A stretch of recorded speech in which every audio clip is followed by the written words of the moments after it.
Dear brothers and sisters in Christ, you will please forgive me that I cannot be with you today because unfortunately I got the notification a bit late. But I also feel particularly privileged to participate in this and pray that somehow what I'll be saying will be of benefit to you.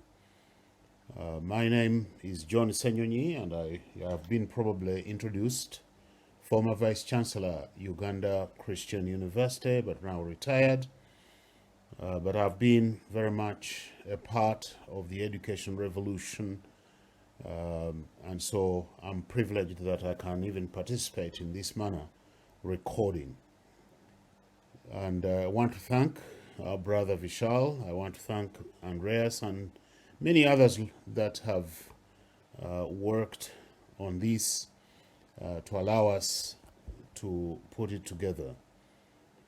The topic that I was given is education for combating corruption. Education for combating corruption. Now, I'll begin by saying that corruption is commonly misdiagnosed in my thinking and wholly blamed quite often to economic plight or lack of enlightenment. As we know, if we have the wrong diagnosis, we are inclined to give an insufficient and wrong prescription. And that's why it is important for us to reflect on this. Let me just begin maybe to clarify that point with a quotation from Jeremiah chapter 2 from verse 9 to 13, which was a strong indictment of the nation of Judah.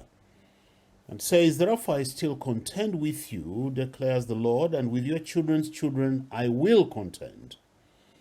For cross to the coasts of Cyprus and see, or send to Kedar, and examine with care. See if there has been such a thing. Has a nation changed its gods, even though they are no gods? But my people have changed their glory for that which does not profit. Be appalled, O heavens, at this. Be shocked, be utterly desolate, declares the Lord. For my people have committed two evils." And this is the important part here, where Jeremiah says, "They have forsaken me, the fountain of living waters, and hewed out cisterns for themselves, broken cisterns that can hold no water." End of quote. Consequently, governments usually work because of this misdiagnosis to pay better, to inform or educate their citizenry in an attempt to improve their life, and in fact also to stamp out corruption. All these are worthy efforts. Obviously, people should be economically better and people should be well educated. Yet it is the most economically empowered, especially in our developing countries, and the most educated who drive the most harmful form of corruption. And we must take cognizance of that. Indeed, the poor and the illiterate have little access, if at all, to what hurts nations, and they suffer. At the same time, they are the ones that suffer the brunt of corruption the most. Education is good and does indeed contribute to the general good. It makes a more aware and more able society for development purposes. But I contend that this may not be enough. We must address not just the task of education, but more importantly, the kind of education we give. And I believe that's what the education revolution has been about.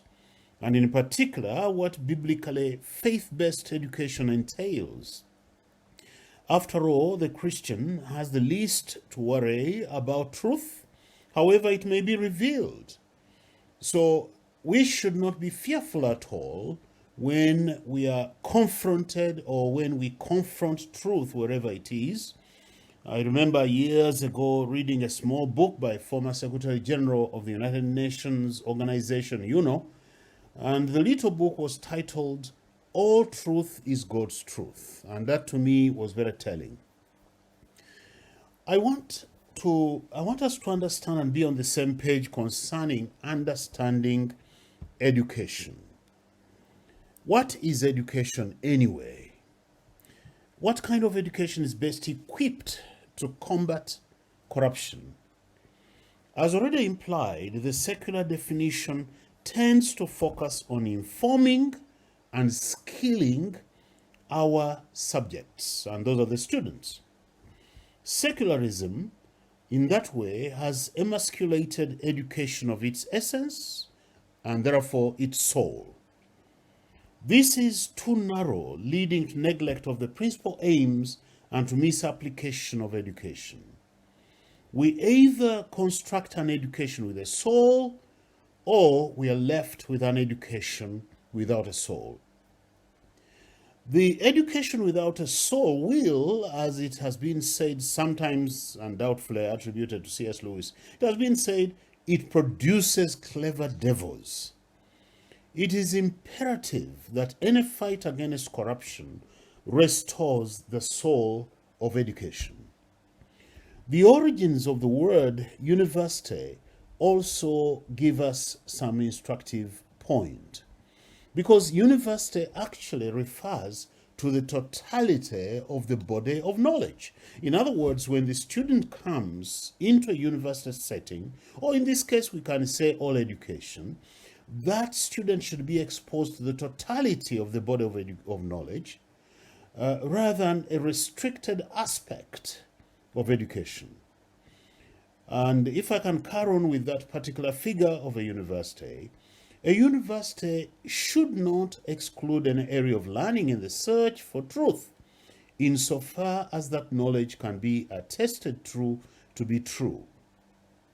The exclusion or suppression of some aspects of education, especially the spiritual, denies the student the completeness of what education was designed to offer. Therefore, we cannot form or transform students in one part and ignore the plurality and comprehensiveness of education that enables a student to deny corruption a foothold and fight against it, as we think about it. Let me take an example of the institution that I headed for quite some years, for 10 years, but also worked there for a total of 20 years. UCU, that's Uganda Christian University, or UCU. UCU's mission statement is very simple, and I think it's quite helpful here for this particular topic. It says, to equip students for holistic, productive lives of Christian faith and service. Please underline the word holistic, and then the word productive and Christian faith and service. Furthermore, in 2012, we coined a tagline, which we call a theme, trying to understand or trying to describe what brand of education we had in that university. And the tagline simply says, a complete education for a complete person. So you can understand why I'm emphasizing completeness here. Both statements delineate well what education is all about and what should be our aim, especially for a faith or Christian-based education. Education should inform, should form, and should transform the student in all facets of life. And I may point out specifically the intellectual, the emotional or psychological, the social, the physical, and the spiritual, so that we can avoid graduating students who morph into the corruption around them and actually become part of it. Corruption taints all these aspects of human completeness, and not, as many people tend to think, just the moral or the ethical. So, for example, a corrupted intellect is attuned to assign knowledge acquisition to human competence, puts wrong boundaries to it, and misuses it to human harm. We have sufficient testimony of this. Moreover, corruption uses wrong lenses to see the world, making personal gain the highest goal of education.